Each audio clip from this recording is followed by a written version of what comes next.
Hello, Todd Clemens, Okeechobee Livestock Market, and here is your weekly market report. We had a good run of cattle this week. Monday, being Mother's Day was Sunday, we didn't have all that big of a sale, but we made up for it on Tuesday. Ended up with 772 Monday and 950 on Tuesday. So it was a pretty good run of cattle for this time of year. I know we're in dry conditions here in May. If you're lucky, you're getting a few of these showers around, but I did hear some people say they were bringing some calves in just because their grass is getting short and needed to go ahead and get them off. So dry conditions may be bringing some cattle to town a little bit sooner than normal, but prices were good. Slaughter cows were up this week with good demand. We had some really good slaughter cows and bulls here this week too. And those slaughter classes were quoted $3 to $5 higher. Feeder calves took a pretty good little surge up too. They were quoted, I think, $4 to $8 higher on calf prices. Definitely you could see a difference in it.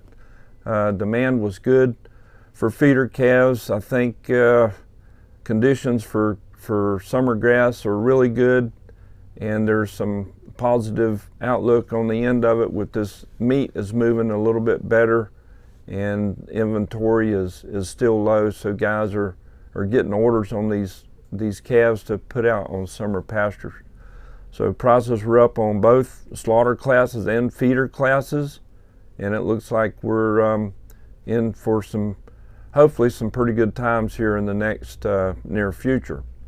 There are a few things going on I would like to mention with the bird flu dairy cow deal that's still out there. We're not hearing too much more about it than we have been hearing, and it's kind of simmered down, even though there's some different people are thinking there's different rules, and everybody maybe not be on the same page. And I'd like to clarify the latest, because we are in touch with the state veterinary's office and with regulations and movement of these lactating dairy cows. So any of you guys out there, any of you dairies that bring your cattle to a livestock market, normally you can still do that. Just load them up and bring them in, and we sell them, and we get good prices. We have 4 competitive buyers bidding on those cows, and like I said, cows were higher this week. But all it takes, if these guys buy dairy cows and they're taking them to a slaughter facility out of the state of Florida, all they need is a health paper, which is very simple to do. And so we send a health paper on the truck with those cows, and they can go to wherever they need to go. That's the rule. It's not that complicated. It's pretty simple. So that's the way it is right now. If any of that changes, we'll keep you posted. But movement and the flow of these cows going to slaughter is under control, and things are kind of moving the way they should be. The other issue that's coming down the road is the National Animal Disease Traceability deal, where they're not changing the rule, but they're just changing what they call as a permanent ID on adult animals. So any animals 18 months or older have always, from now till now, used the little metal tags, the bright tags they call them, and that's the ones that the federal government gives to the markets, or gives to you if you need to tag your cows. That's what we've been using all these years. So they're doing away with that. They're not making those metal tags anymore. The federal government, USDA, is calling for EID tags. That's the little button tags with the flap tag with a number that you can visibly read. So it's going to have a EID tag that you can scan with a wand, and then you'll be able to see that number on this tag too. So those tags definitely cost more than the little metal tags. And that's not going to cost you anything. The government's got to pay for it. At least that's in the bill, that they have to have a minimum of $15 million budgeted every year for this new animal ID program, which calls for EID tags on adult animals. Along with that, the state of Florida, I think 10 or 12 years ago, came up with the state rule so that we could have something in place if the federal government came out with some rule that we couldn't work with.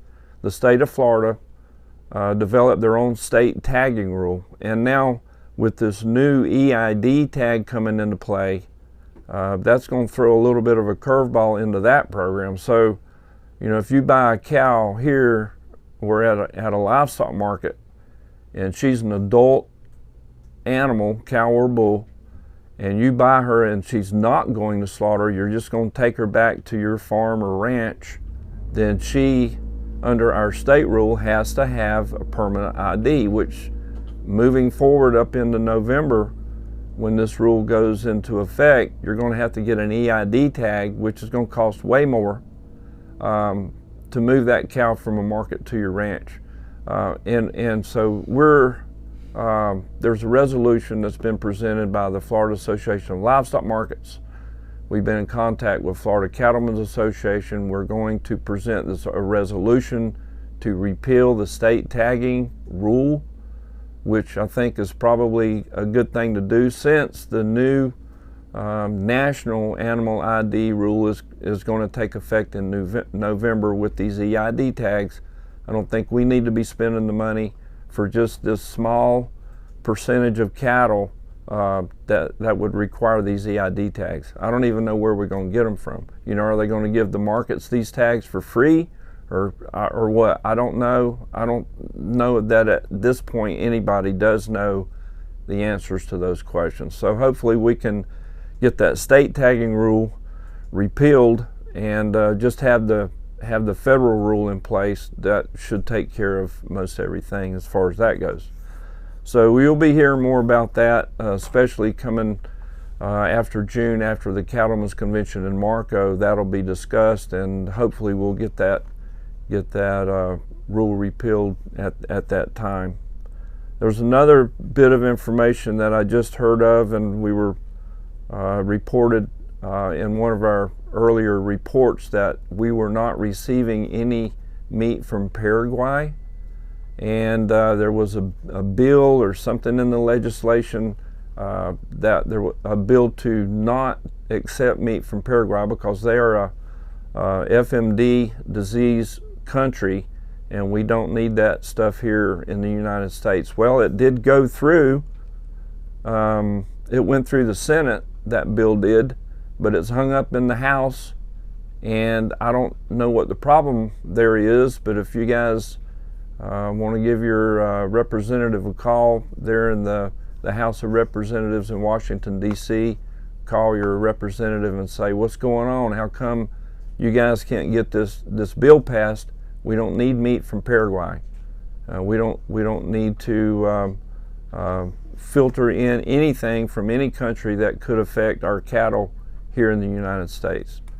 Plus, I don't think their meat's near as good as ours anyways. We don't want it. So let's get that taken care of. Those are some of the main issues that are going on now. But as far as you dairy guys, you're just bring your cows in here. Things are going normal, and prices are good, and so commerce is moving good. As far as the feedlots go, the cattle prices coming out of the feedlots are up a little bit. I know the CME board has been under pressure, and there's been a little bit of stall, I guess you could say, from the packer end of it. They're just not killing as many. They're not as aggressive on their kills on a weekly basis, and things are backing up a little bit. And that's just kind of what they do on that end of it to manage their prices and their input costs and things. But inventory is low. The bad part about them not killing as many every week is that the carcass weights of these cattle are getting extremely high. Carcass weights last week were 922 pounds, and if they keep backing up the delivery of these cattle coming out of the feedlots are just going to get bigger than that. And that just adds more meat to the supply. So that's the way the packers can manage or manipulate things on their end of it. Box beef prices have rebounded a little bit. They were under pressure, but now that we're into May and it's grilling time, more people will be out and about and cooking and barbecuing and grilling, and beef demand is still good. But I think that, you know, overall inflation is just people can't afford those high-end cuts of meat. Maybe they're, you know, buying hamburger normal, but I think the high-end cuts are under a lot of pressure. But we did see a little bit of a rebound in the box beef prices. They were under $3 on the choice cuts last week, and now they're up over $3, I think $3.02 or $3. And the select is down there about $2.97 or $2.98, which is still extremely high. But these calf prices, where they are right now, it's going to be touch and go if those numbers are going to work with these prices. Let me just give you a little idea on some of these better end. We had some really good calves here this week. On the front end, number one, steer calves in the 300 weight range. Here's the group, 24 head. The net average weight was 381, and they brought 366.63. Here's another group of five weight range, number one steers. They weighed 528 for a net average weight, 525, and the average price was $296. That's a pretty good ticket. We had a handful of calves that were weighing around 600 pounds, and those calves were bringing from 240, 248 to 260 with a net average price of $254. So that's extremely good, but do the math on that and then add another dollar, probably $1.10 or $1.20 cost of gain on every pound from them from that time on until they're ready to be harvested out of the feedlot, and that's a lot of money. And that's what these packers are working with, to try to buy these cattle where they can sell them and make a profit, and they don't like losing money. So things are going to kind of depend on however that goes on the packer end of it. But things are looking good. I hope you guys all had a good weekend with Mother's Day and all, and Memorial Day will be coming up here before long, and we won't be having a sale on Monday. I think it's the 27th, but that Memorial Day weekend, that Monday, we won't have a sale, and that's just a couple of weeks off.